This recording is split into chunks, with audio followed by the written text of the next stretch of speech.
Hi అండి, అందరికీ నమస్కారం. Welcome to our channel. కొత్త స్కీమ్ ఇకపై అందరికీ పెన్షన్కి సంబంధించి కేంద్ర ప్రభుత్వం మరొక ఇంపార్టెంట్ అప్డేట్ని రిలీజ్ చేసింది. దీనికి సంబంధించిన పూర్తి ఇన్ఫర్మేషన్ ఈ వీడియోలో తెలుసుకుందాం. కాబట్టి ఈ వీడియోని ఇక్కడ స్కిప్ చేయకుండా ఎండ్ వరకు చూస్తేనే మీకు ఈ కొత్త స్కీమ్కి సంబంధించిన లేటెస్ట్ ఇంపార్టెంట్ అప్డేట్ అయితే మీకు ఒక క్లారిటీ అనేది వస్తుంది దీనిపై. కాబట్టి ఇక్కడ స్కిప్ చేయకుండా ఎండ్ వరకు చూడండి. అలాగే ఇక ఇది అందరికీ సంబంధించింది కాబట్టి తప్పకుండా వీలైనంత మందికి అయితే తప్పకుండా ఈ వీడియోని అయితే షేర్ చేసి వీడియోని తప్పకుండా లైక్ చేసి ఫార్వర్డ్ చేయండి. ఇక వివరాలకు వెళ్దాం. ముఖ్యంగా ఇక్కడ చూస్తున్నారు కదా, కొత్త పెన్షన్ స్కీమ్ ఇకపై అందరికీ పెన్షన్. యూనివర్సల్ పెన్షన్ స్కీమ్తో అందరికీ పెన్షన్ త్వరలోనే అందుబాటులోకి తీసుకురానున్న కేంద్రం ప్రతి నెల కొంత మొత్తం చెల్లించాలి. ఇక ఇప్పటికే ఉన్న పెన్షన్ స్కీమ్లను ఇందులో కలిపే ఆలోచన అయితే చేస్తుంది. ఇవి మెయిన్ ముఖ్యంగా మనకి కేంద్ర ప్రభుత్వం తీసుకోబోతున్న నిర్ణయాలు. అలాగే ఇక కన్స్ట్రక్షన్ వర్కర్లు వంటి అనార్గనైజ్డ్ సెక్టార్లలో పనిచేసేవారు కూడా ఈ పెన్షన్కి సంబంధించి పొందేలా కేంద్రం కొత్త స్కీమ్ని అయితే రెడీ చేస్తుంది. దేశంలోని ప్రజలందరూ ఈ స్కీమ్కు అర్హులేనని అధికారులు చెబుతున్నారు. కోట్ల మందికి సహాయపడుతుందని అన్నారు.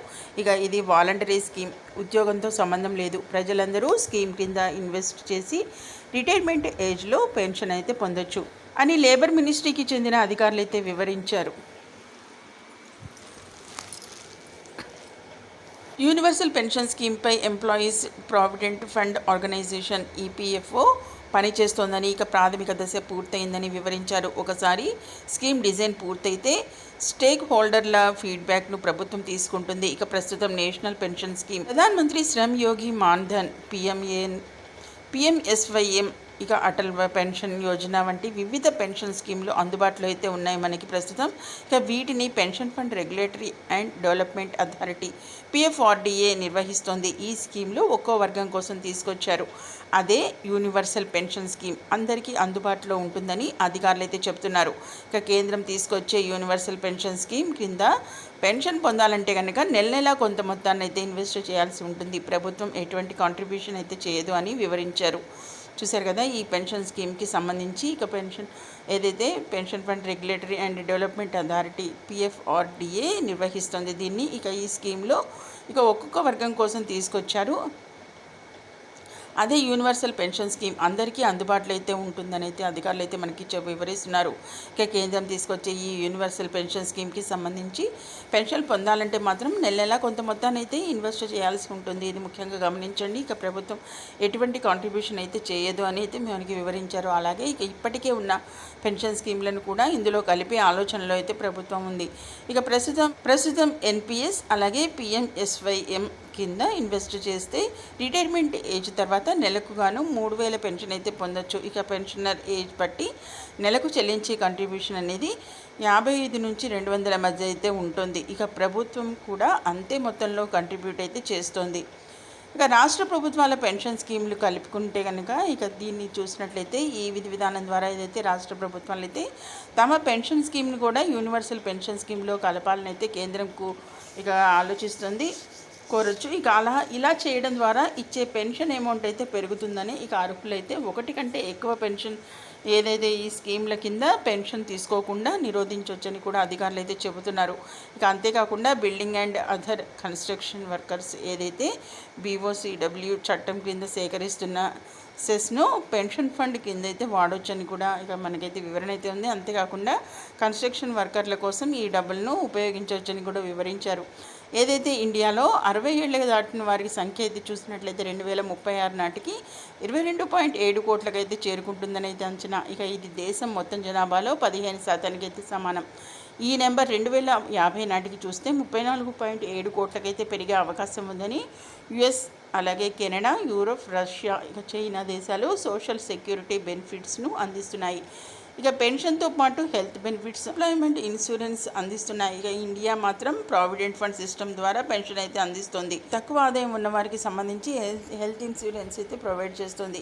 ఇక యూనివర్సల్ పెన్షన్ స్కీమ్ కింద అందరికీ సోషల్ సెక్యూరిటీ బెనిఫిట్స్ అయితే అందించాలని కేంద్రం భావిస్తున్న నేపథ్యంలో మనకి ఈ అప్డేట్ అయితే ఇచ్చింది. ఏదైతే కొత్తగా అయితే అందరికీ పెన్షన్ విధానాన్ని అయితే కొనసాగిస్తోంది. దీనికి సంబంధించి ఇండియాలో చూసినట్లయితే 60 ఏళ్ళు దాటిన వారి సంఖ్య 2036 నాటికి 22.7 కోట్లకు చేరుకుంటుంది. అలాగే ఈ అంచనా ప్రకారం చూసినట్లయితే మనకి ఇది మొత్తం జనాభాలో 15% సమానం. అలాగే ఇక 2050 నాటికి అయితే 34.7 కోట్లకైతే పెరిగే అవకాశం ఉంది. కాబట్టి ఇక ఇప్పటికే మనకి సంబంధించిన ఇతర పొరుగు దేశాలకు సంబంధించి US, Canada, Europe, Russia, China దేశాలు అయితే సోషల్ సెక్యూరిటీ అలాగే బెనిఫిట్స్ని కూడా అందిస్తున్నాయి. ఇక పెన్షన్తో పాటు హెల్త్ బెనిఫిట్స్ ఇంకా అన్ఎంప్లాయ్మెంట్ ఇన్సూరెన్స్ అనేవి అందిస్తున్నాయి. కాబట్టి ఇక ఇండియా మాత్రం ఇక ప్రావిడెంట్ ఫండ్ సిస్టమ్ ద్వారా పెన్షన్ మాత్రమే అందిస్తుంది. కాబట్టి ఇక ఈ కొత్త విధానం ద్వారా ఏదైతే మనకి సంబంధించి అందరికీ పెన్షన్స్కి సంబంధించిన ఈ కొత్త అప్డేట్ని అయితే తీసుకొచ్చింది.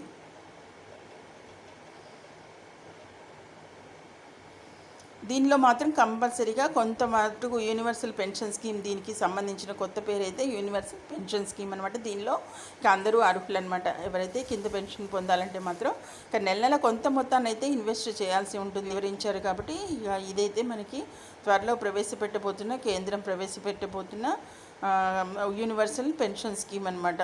చూశారు కదా, ఇదైతే త్వరలో అయితే కేంద్ర ప్రభుత్వం పెన్షన్ స్కీమ్, కొత్త పెన్షన్ స్కీమ్ని యూనివర్సల్ పెన్షన్ స్కీమ్ అయితే ప్రవేశపెట్టబోతుంది పెన్షనర్లందరికీ. ఎవరైతే దీనికి సంబంధించి ఓ వర్గం అని అయితే ఇక్కడైతే మెన్షన్ చేయలేదు. ఇక అందరైతే ఈ పెన్షన్ స్కీమ్లో భాగస్వామ్యం అయితే కావచ్చు అన్నట్లుగా మనకైతే వివరించారు. దీనికి సంబంధించి ప్రతి నెల కొంత అమౌంట్ని అయితే కట్టాల్సి ఉంటుంది అన్నమాట. ఇది ముఖ్యంగా మనకి కేంద్ర ప్రభుత్వం నుంచి వచ్చిన మెయిన్ ఇంపార్టెంట్ లేటెస్ట్ అప్డేట్ అనమాట. మరిన్ని ఇలాంటి అప్డేట్స్ అయితే మీ మొబైల్లో నోటిఫికేషన్గా పొందాలంటే మాత్రం వెంటనే న్యూస్ అండ్ ఎడిటర్ ఛానల్ని తప్పకుండా సబ్స్క్రైబ్ చేసుకోండి. అలాగే ఇదైతే ఇప్పుడు కొంత మొత్తం కట్టినప్పటికీ ఈ పెన్షన్ స్కీమ్ ద్వారా ఇక రిటైర్మెంట్ ఏజ్ వచ్చేసరికి ఒక ఆసరాగా ఉంటుంది. కాబట్టి ఇదైతే ఒక పెన్షనర్లకి సంబంధించి ఎవరైతే పొదుపు పెట్టాలనుకుంటున్నారో పెన్షన్కి సంబంధించి వారికైతే ఇది ఒక గొప్ప గుడ్ న్యూస్గా అయితే మనం చెప్పుకోవచ్చు. కాబట్టి ఈ వీడియోని తప్పకుండా లైక్ చేయండి. అలాగే మీకు సంబంధించి ఎవరికైతే ఇంపార్టెంట్ అనుకుంటున్నారో వాళ్ళకి ఈ వీడియోని అయితే షేర్ చేయండి. Okay, thank you for watching.